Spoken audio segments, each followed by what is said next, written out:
بسم اللہ الرحمن الرحیم۔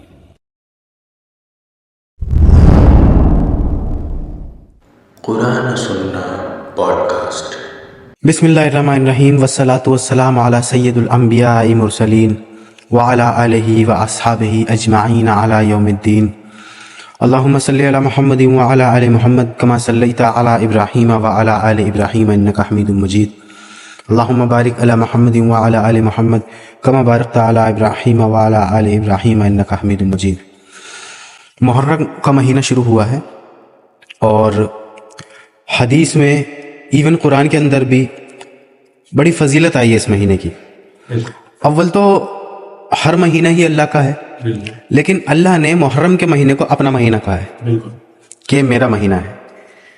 اس کے علاوہ حدیث میں بھی اس کے بڑے فضائل آئے ہیں اس مہینے کے، خصوصاً صحیح بخاری میں اور صحیح مسلم کے اندر، آپ تو جانتے ہی ہوں گے۔ جی بالکل آئے ہیں، حتیٰ کہ قرآن کے اندر سورہ توبہ میں آتا ہے کہ 4 مہینے ایسے ہیں جن پہ اللہ تعالیٰ نے ظلم بالکل حرام کر دیا ہے مومنوں پہ۔ آپ دیکھیں، حالانکہ پورے سال ہی انسان اپنے اوپر ظلم نہ کرے، لیکن یہ 4 مہینے اللہ تعالیٰ نے بڑے مخصوص بتائے ہیں کہ ان پہ ظلم بالکل حرام ہے، اگر اس پہ کرنے بھی آؤ گے تو بہت زیادہ گناہ ملنا شروع ہو جائے گا۔ تو اللہ نے بالکل منع کرا ہے، جس میں سے ایک مہینہ محرم کا بھی ہے۔ اور لوگ پھر اس چیز میں آپ دیکھیں محرم کے مہینے میں کیا کرتے ہیں۔ آج کا دور، پرانا دور اٹھا لیں یا آج کا دور اٹھا لیں، لیکن وہی جو ہم منع کرنے کی کوشش کرتے ہیں، لوگ وہی کرنے کو آتے ہیں شروع سے آپ دیکھیے، نوٹس کیجئے، آپ بتا رہے ہیں کہ حرمت کا مہینہ ہے مہینہ محرم کا، یعنی 4 مہینے ہیں، ان میں سے ایک محرم کا ہے۔ آپ کہہ رہے ہیں اس میں ظلم نہ کرے، اللہ تعالیٰ نے فرمایا، اور لوگوں نے اس میں سب سے زیادہ ظلم کیا اور اپنی جانوں پہ کیا۔ جی، حضرت آدم، ان کی توبہ قبول ہوئی ہے 10 محرم کو۔ انہوں نے کیا کہا تھا قرآن میں؟ ربنا ظلمنا انفسنا، اے اللہ میں نے بے شک اپنی نفس پر ظلم کیا۔ ان کی توبہ قبول ہوئی ہے، وہ 10 محرم کا دن تھا۔ اس کے بعد آئیے آپ، نوح علیہ السلام کی کشتی، پوری دنیا میں طوفان، اللہ تعالیٰ نے حضرت نوح علیہ السلام کی کشتی کو ٹھکانے لگایا، یہ 10 محرم تھا۔ اس کے بعد چلیے آپ آگے، فرعون ڈوب گیا، موسیٰ علیہ السلام پار نکل گئے۔ فرعون ظلم کر رہا تھا، سب سے بڑے ظالموں میں سے ایک ظالم فرعون ہے، اس نے بھی محرم 10 محرم کا دن تھا وہ۔ اس کے بعد عیسیٰ علیہ السلام کے اوپر لوگوں نے ظلم کیا، یہود، علماء یہود اس کے اوپر ٹوٹ پڑے کہ ہم ان کو قتل کر دیں گے، اللہ تعالیٰ نے ان کو اٹھایا، وہ بھی 10 محرم کا دن تھا۔ ان دی اینڈ، لاسٹ میں ہمارے نبی کے نواسے، جنتی نوجوانوں کے سردار مولا حسین، ان کو ان کے 72 سمید شہید کر دیا گیا، آپ تو جانتے ہی ہوں گے۔ یہ بات بہت دل کو ٹھیس بھی پہنچاتی ہے کہ اللہ کے رسول کو گئے ہوئے مشکل سے بمشکل 50 سال ہی ہوئے ہیں، اور آل رسول کو ایسے شہید کیا گیا ہے کہ پچھلی امتوں نے سارے تمام گناہ کرے جو یہ امت کر چکی ہے، لیکن ایسا گناہ اس امت نے بھی نہیں کرا کہ نبی کے آل کو ہی اس طریقے سے شہید کر دینا۔ ایسی کیا تمام صحابہ موجود ہیں اس زمانے میں، ایسی کیا وقت آ گیا کہ ایسی کیا چیزیں آ گئیں کہ نبی کے نواسے ہی شہید ہو گئے، اور شہید کرنے والے کوئی اور نہیں، مسلمان ہی تھے، کوئی اور نہیں تھے، مسلمان ہی تھے۔ یہ میں بتاتا ہوں آپ کو، یہ ایک ہٹ درمی اور ایک گمراہی جب انسان کے اندر آتی ہے تو وہ کہتا ہے ہم جس راستے پہ ہیں وہ صحیح ہے۔ آج بھی آپ دیکھیں، ظلم اور زیادتی کرنے والے، بدعت کرنے والے کہتے ہیں ہم صحیح ہیں، باقی سب غلط ہیں۔ اس دور میں بھی ایسی لوگ تھے، وہ مولا حسین کو دین سکھانا چاہ رہے تھے، وہ یہ سوچ رہے تھے کہ ہم صحیح ہیں۔ ہاں دیکھیں آپ، واقعہ کربلا کے اندر جمعے کا وقت آیا ہے، مولا حسین علیہ السلام نے کہا کہ ان سے کہو ہمیں جمعے کی اجازت دیں، ہمیں نماز پڑھنی ہے۔ انہوں نے کہا کہ ہم تمہیں نماز کی اجازت نہیں دیں گے، تمہاری تو نماز ہی نہیں ہوگی۔ بتاؤ، بدبخت، جن کے صدقے تو فیل، جن کے نبی، جن کے نانا لے کر کے آئے نماز معراج پہ سے، انہی کی نماز نہیں ہوگی اور ان کی ہو جائے گی۔ یہ ہوتا ہے بدعت کا لیول۔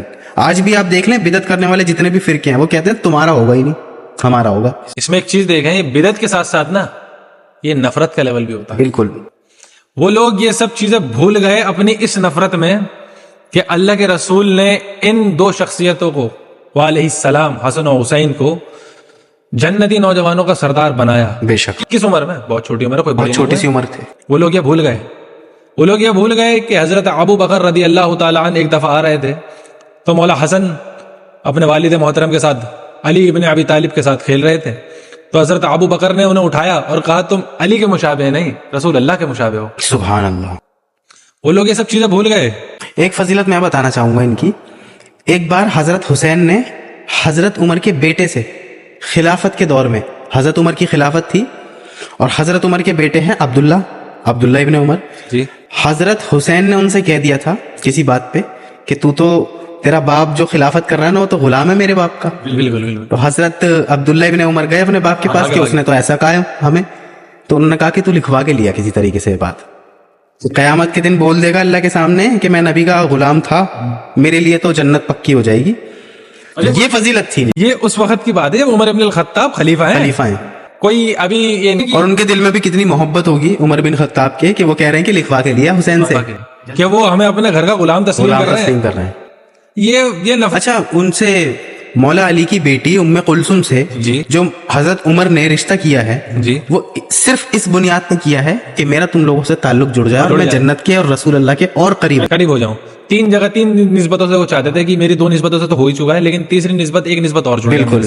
تو وہ نبی کا قرب تلاش کرتے تھے۔ نبی کا قرب کس میں ملے گا؟ اہل البیت میں۔ آج، اور میں یہ بہت امپورٹنٹ بات بتانے کے لیے جا رہا ہوں، محرم کا مہینہ شروع ہوتے ہی سنیوں سے ہاتھ جوڑ کے شیعوں سے نفرت نہ شروع کریں، محرم بیان کریں، محرم کے فضائل، واقعہ کربلا کے فضائل بیان کریں، اہل البیت سے محبت سکھائیں اپنے نوجوانوں کو، بچوں کو، اور یہ بھی بتائیں کہ اہل البیت سے محبت میں غلو کرنے والے یہ لوگ ہیں۔ محبت تو کرتے ہیں نا شیعہ، غلو کر کے بدعت کر رہے ہیں۔ کل بدعت ضلالہ وکل ضلالۃ فی النار، تمام بدعتیں گمراہیاں ہیں اور تمام گمراہی جہنم میں لے جائیں گی۔ آپ نے یہی کہا کہ بغض نہ سکھائیں، حتیٰ کہ ایک دفعہ کیا ہوتا ہے کہ حضرت ابو ہریرہ رضی اللہ تعالی عنہ ایک جگہ کھڑے ہیں اور اللہ کے رسول کے اوپر ایک کندھے پہ حسن اور ایک کندھے پہ حسین علیہ السلام بیٹھے ہیں اور اللہ کے رسول بوسہ لے رہے ہیں۔